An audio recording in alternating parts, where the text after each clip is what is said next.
Now, shortly after Disney purchased Lucasfilm and took over control of Star Wars, they made an announcement that everything from what was known as the Expanded Universe, or all of the books, games, comic books, and so on, that had come out over the years, absolutely everything outside of the movies and the Clone Wars animated series, was essentially being wiped away, rebranded as Legends, and discontinued.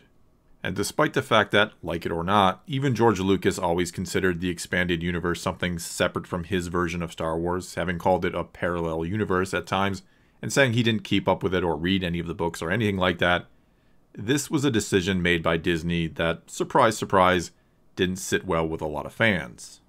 However, along with this announcement came a promise that henceforth every movie, novel, comic book, source book, game, or whatever else it might be would be consistent with each other.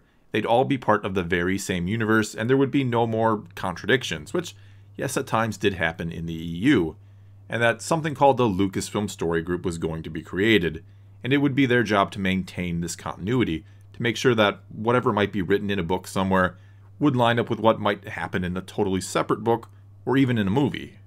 And the idea was to truly create one giant seamless universe for the fans to immerse themselves in. And though I forever will love the Expanded Universe, and didn't think and still don't think it needed to be discontinued, it could have kept being a parallel universe as George Lucas always claimed it to be.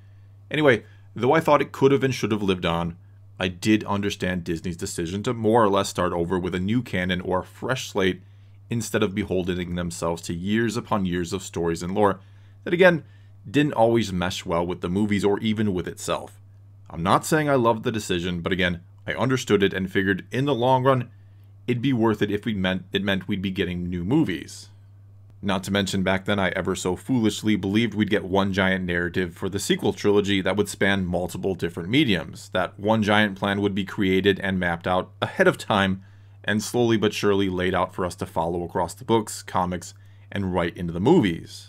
And no, I'm certainly not saying these other sources of canon would be or should be required reading to understand the movies, because I fully believe that not only must the films stand completely on their own, but they can't be incredibly complex or overburdened with too much lore and world building, or you're going to lose the general audience.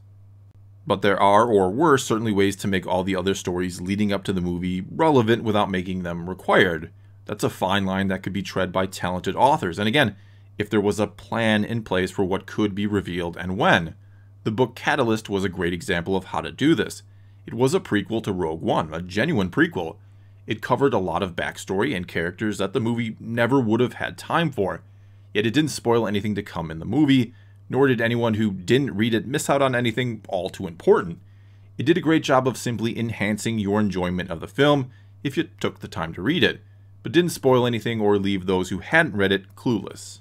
In fact, that book gave me a lot of hope for the other sources of canon, that other books or comics to come out before the movies would also be interesting and relevant.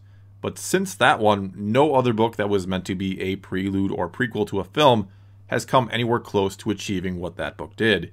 In fact, most of them are written like the author is trying to traverse a minefield, desperately trying to avoid anything of interest that might spoil anything at all about the movie to come, and hence they all end up being boring and irrelevant, and nothing in them turns out to matter at all when you see the movie. Worse yet, though, is when the books that come out after the movie have to patch up things that weren't covered or didn't make sense in the films. Not that the explanations we get always make sense either. The best example of this is when we learned in the novelization of The Last Jedi that Rey literally downloaded Kylo Ren's training from his mind during the interrogation scene in The Force Awakens. And this is where we're going to start getting into some Rise of Skywalker spoilers, so do click away if you don't want to hear them. Anyway, even though you could argue that since it was revealed in Episode 9 that Rey and Kylo Ren are a Force dyad, and maybe that explains how she downloaded his training, since they can also apparently bring each other back from the dead, you'd have a hard time convincing me that was the intended plan all along, explaining her training with the Force dyad, I mean. Instead, I highly doubt much thought was given at all by the writers of the sequel trilogy about just how Rey knew how to do everything she could do, just like J.J. Abrams, writer of Episode 9, likely had no idea, or just didn't care, that a comic book from roughly 2 years ago now had heavily implied that Palpatine was Anakin's father, or the one responsible for his creation at least. And for the last couple of years now, they, meaning Lucasfilm, have just silently let people believe this. However, suddenly now the Lucasfilm Story Group is clarifying that it was never their intent to make a direct connection between Anakin and Palpatine, that they never wanted to imply he'd actually created him, and the likely reason why this is being brought up now is because if Palpatine created Anakin, or is somehow responsible for the midichlorians bringing him about, that sort of makes Anakin Rey's uncle, which then sort of makes Ben Solo and Rey related, and that makes their kiss at the end of The Rise of Skywalker a little more interesting. Which is likely why Lucasfilm has decided to change this. I mean, clarify this now. There is no retcon. But again, they never meant to imply Palpatine was Anakin's father. It was only the dark side messing with Anakin's mind. Which, yeah, I can't deny that's a solid explanation. That's something the dark side would do. It makes narrative sense. The problem is, it's something so momentous to us, the reader, that they really should have made it clear to us, or even given us some hints, that it was only the dark side messing with Anakin, not that it actually happened. Especially considering everything else the dark side showed him in that comic book did actually happen.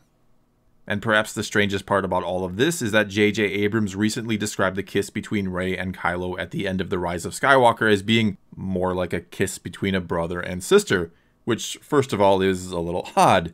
Siblings don't generally kiss each other on the lips, and if they do, they don't really kind of lock in there like that like Rey and Ben did. Second of all, they should just go with it at this point. It's done and over with. Don't try to reframe it after the fact. There was clearly some love or passion behind it, or I don't know, maybe it was just an in-the-moment type thing. That's what the kiss between Rose and Finn from The Last Jedi apparently got turned into. Anyway, the saddest or most frustrating or irritating part about all of this is that this comic book, which was issue number 25 of the second volume of the Darth Vader run, should you want to check it out. Anyway, what happened in this comic book is probably the biggest moment or reveal we've gotten out of the other sources of canon, and now they've undone it. And not only is it the biggest moment, but other moments of true importance and relevance are so very few and far between in the other sources of canon. So it really starts to make you wonder just what is the point of keeping up with all of this if they're simply going to backtrack on the biggest thing they've given us in it so far. Also, for me at least, this puts a final nail in the coffin of this claim by J.J. Abrams that Palpatine coming back was the plan all along, that he was always going to make Rey a Palpatine, because if that was the case, I highly doubt a comic book would have been able to, briefly, confirm something that most fans have suspected all along, and that gets heavily implied in Revenge of the Sith, when Palpatine gives that look to Anakin when he's talking about creating life.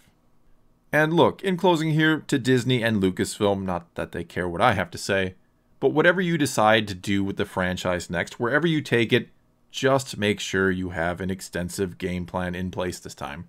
Because we could sit down and make a nice long list of all the things that went wrong with the sequel trilogy, and the way things were handled around it, and we could then trace almost all of those problems right back to not having a plan, to just jumping in headfirst and thinking different writers and directors could just wing this thing, and that those who had to write the books and comics around it all would be able to create interesting stories despite having nothing to work with and not being allowed to reveal pretty much anything at all. Well, that's all I've got for you this time. Now it's your turn to tell me what you think. Is this a retcon, or do you believe them when they say it was never meant to confirm that Palpatine was Anakin's father or creator? And what have you thought of the other sources of canon thus far? Do you bother with them, and if so, how relevant do you find them? Whatever the case may be, leave a comment below and let's talk some Star Wars. And until next time, thanks for watching.